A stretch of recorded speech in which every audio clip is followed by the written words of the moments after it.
안녕하십니까. 한성인의 도전 이야기에서 이야기를 나누게 된 경영학과 16학번 우승현입니다. 저는 오늘 대학생활 동안의 도전, 성취, 실패 경험을 여러분들과 공유하고자 합니다.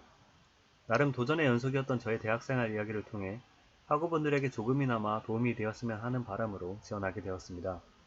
첫 이야기는 고등학교 야간 자율학습 시간에 꿈을 키우다입니다. 저희 고등학교는 야간 자율학습 시간이 강제였습니다. 아침에 일어나자마자 등교를 하고 저녁 10시까지 학교에서만 생활해야 하는 평일 일상이 답답하게만 느껴진 시기였습니다. 이런 저에게 활력소가 되어준 것을 책이었습니다. 야간 자율학습 시간에 여행 에세이를 읽으며 성인이 되면 꼭 세계 일주를 하고자 다짐하였고, 성공한 청년 창업가들의 이야기가 담긴 책을 읽으며 성공한 청년 창업가가 되는 모습을 상상하곤 하였습니다. 그렇게 날이 갈수록 대학생활에 대한 기대감은 커져만 갔습니다. 대학생활만 상상하면 심장이 두근거렸고 친구랑 수다를 떨면 어느 순간 대학생활 얘기로 빠져 있었습니다. 시간은 흘러 수능이 끝났고 열심히 살아보자는 다짐과 함께 2016년 1월 1일 새해를 맞이하게 되었습니다. 두 번째, 내 꿈을 위한 의미 있는 교내 활동. 대학생활이 시작되었고 가장 큰 목표는 크게 세 가지였습니다. 첫 번째는 대학생활에 후회가 남지 않도록 열심히 다양한 경험을 해보자는 것이었습니다. 두 번째는 세계 일주를 단순히 망상이 아닌 현실로 만들기 위해 노력하자는 것이었고, 세 번째는 창업을 하는 것이었습니다. 이렇게 잔뜩 부푼 기대를 안고 시작한 대학생활이었지만 왕복 5시간 통학생활을 하였던 1학년 1학기에는 아무것도 할 수 없었습니다. 1교시가 있는 날에는 해가 뜨기 전에 집에서 나왔고 집에 가는 고속버스 안에서 해가 지는 모습을 볼 수밖에 없었습니다. 1학년 2학기부터 부모님의 지원으로 자취생활을 시작하게 되었고 본격적으로 서울에서의 대학생활을 시작하게 되었습니다. 가장 먼저 눈에 들어온 것은 교내 동아리였습니다.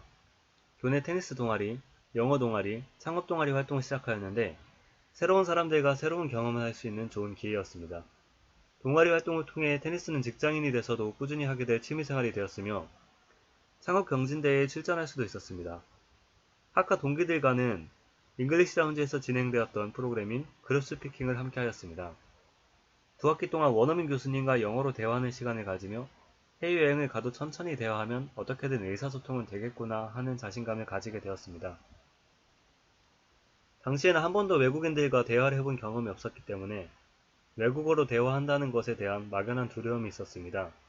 하지만 그룹 스피킹 활동을 통해 그 막연했던 두려움을 없앨 수 있었습니다. 총대위원회 활동과 교내 해외봉사 프로그램도 기억에 남는 교내 활동이었습니다. 처음 해외봉사 모집 공고가 떴을 때 요리, 예체능 활동 등 특별한 능력이 없어 걱정되었지만 운이 좋게 최종 합격하게 되었습니다.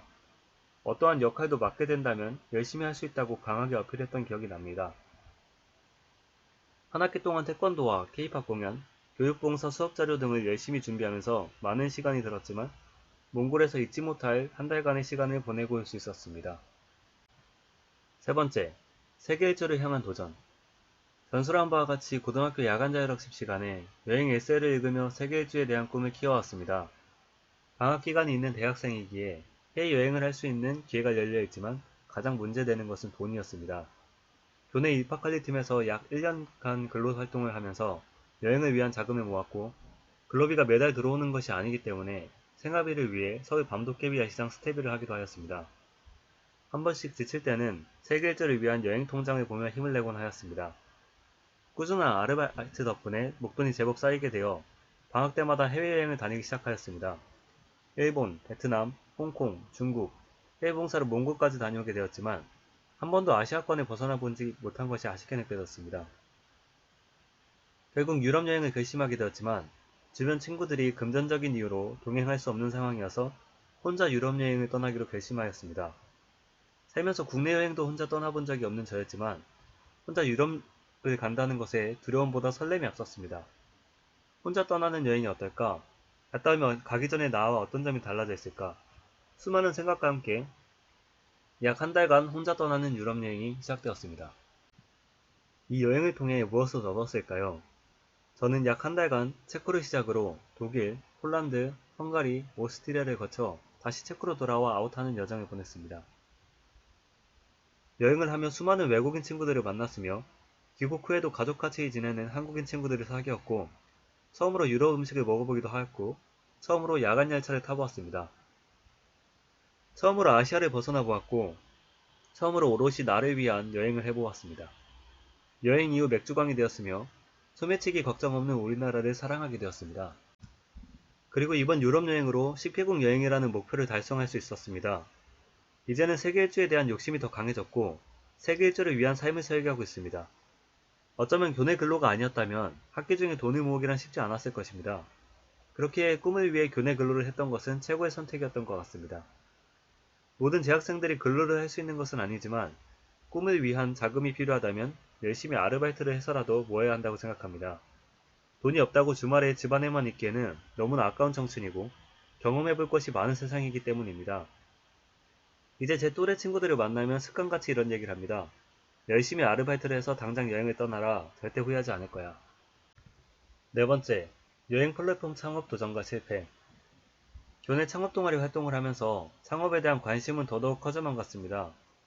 교내 SK 청년비상 프로그램 일환으로 실시한 창업 수업을 수강하기도 하였습니다. 하지만 창업 아이템을 구상해도 전공인 경영 이외의 지식이 전혀 없었기 때문에 시제품을 만들어볼 엄두조차 나지 않았습니다. 아이디어만 가지고 사업계획서를 작성해 창업 경진대회에 출전을 해보았지만 단 한 번도 수상하지 못하였습니다. 당시 구상했던 사업 아이템은 온라인 협업툴 서비스였습니다. 구글 드라이브에서 실시간으로 공동 문서 작업을 할 수 있는 기능에 디스코드와 같은 음성 채팅 기능, 트렐로와 같은 온라인 프로젝트 관리 기능 등을 종합하는 아이템이었습니다. 이미 수많은 소프트웨어 회사들이 제공하고 있는 기능들이어서 창의적인 아이템으로 보기엔 무리가 있었습니다. 좌절감을 느꼈지만 다시 차근차근 준비해보기로 마음먹었습니다. 가장 문제되는 것은 플랫폼 서비스를 비롯한 소프트웨어 관련 아이템을 구성할 때 시제품조차 만들지 못한다는 것이었습니다. 이를 개선하기 위해 호스팅 업체를 통해 홈페이지를 제작해보기도 하고 코딩 공부도 하게 되었습니다. 직접 제작한 홈페이지의 경우 꾸미고 운영하는 데 점차 재미를 느꼈습니다. 네이버, 다음, 구글에 검색을 하면 제 홈페이지가 노출되는 것이 마냥 신기했고 가장 최상단의 홈페이지가 노출되는 날에는 캡처를 해서 친구들한테 자랑하기도 했습니다. 점차 욕심이 나기 시작하였고 제가 가장 관심 있는 분야인 여행을 주제로 여행 커뮤니티를 제작하여 창업을 해보는 것이 어떨까 생각을 하게 되었습니다. 전혀 새로울 것 없는 아이디어였고 이미 수많은 여행 커뮤니티가 존재하기 때문에 이 아이템을 가지고 창업 경진대회에 나간다는 것은 사실상 불가능하였습니다. 하지만 실패해도 잃을 것 하나 없다는 생각으로 도전을 하게 되었습니다. 컴퓨터공학과 친구의 도움을 받으며 여행 커뮤니티 홈페이지를 제작하게 되었고 앱비 형식으로 홈페이지와 연동되는 앱도 개발하였습니다. 그 과정이 순탄치만 않았습니다. 홈페이지에서는 잘 되던 게시판 사진 업로드 기능이 앱에서는 구동되지 않아 수정 작업을 하여야만 했습니다. 그랬더니 이번에는 파일 첨부 기능이 먹통이었습니다. 하나의 문제를 해결하면 새로운 문제가 등장하는 식의 반복이었습니다. 계속해서 수정 작업을 거치며 결국 구글 플레이 스토어에 등록하게 되었습니다. 하지만 결과는 처참했습니다. 도메인 유지비와 서버 유지비로 고정적인 지출이 발생하지만 한 달 수입은 고작 1,000원 남짓하였습니다. 완전한 적자였습니다. 지인들에게 어플리케이션 홍보도 하고 게시글에 여행 후기 글도 써달라고 부탁하였지만 결국 적자를 메꿀 수 없었습니다. 새로울 것 하나 없는 아이템, 미숙한 투성이인 기술력 등 어쩌면 너무나 당연한 결과였습니다. 실패에 대한 좌절감을 느끼며 여행 플랫폼 프로젝트를 포기하였지만 지금 와서 생각해보면 도전에 대한 후회는 남지 않습니다. 비록 결과적으로 실패한 도전이었지만 많은 것을 배웠기 때문이고 이번 경험을 통해 오히려 도전에 대한 실패를 두려워하지 않게 되었기 때문입니다. 다섯 번째, 도전에 대하여. 생각해보면 새로운 경험을 해볼 수 있는 교내 비교과 프로그램들이 참 많이 있는 것 같습니다. 본인이 관심 있는 분야의 동아리 활동을 하면서 같은 관심사를 가진 사람들과 함께 할 수 있습니다. 책임감을 가지고 학생을 대표하는 역할도 해볼 수 있으며 해외 경험을 해볼 수 있는 프로그램들에 참여할 수도 있습니다. 저에게는 교내 활동이 성인이 되고 꿈을 향해 나아가는 첫걸음이 되었습니다. 또 후회 없는 대학생활을 할 수 있게 해주었습니다. 또한 새로운 도전을 하게 된다면 새로운 경험을 하게 된다는 것을 깨닫게 되었습니다. 도전은 삶의 원동력이 되며 성취감을 맛보게 해줍니다. 그렇게 저는 지금도 도전을 멈추지 않습니다.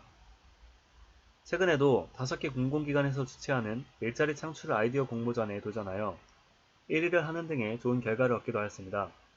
앞으로도 의미 있는 목표를 향해 끊임없이 도전하며 보람찬 20대 생활을 보내고자 합니다. 저희 긴 이야기를 들려주셔서 감사합니다. 여러분들도 다양한 도전을 통해 많은 것을 얻어가는 대학생활이 되시길 바라겠습니다.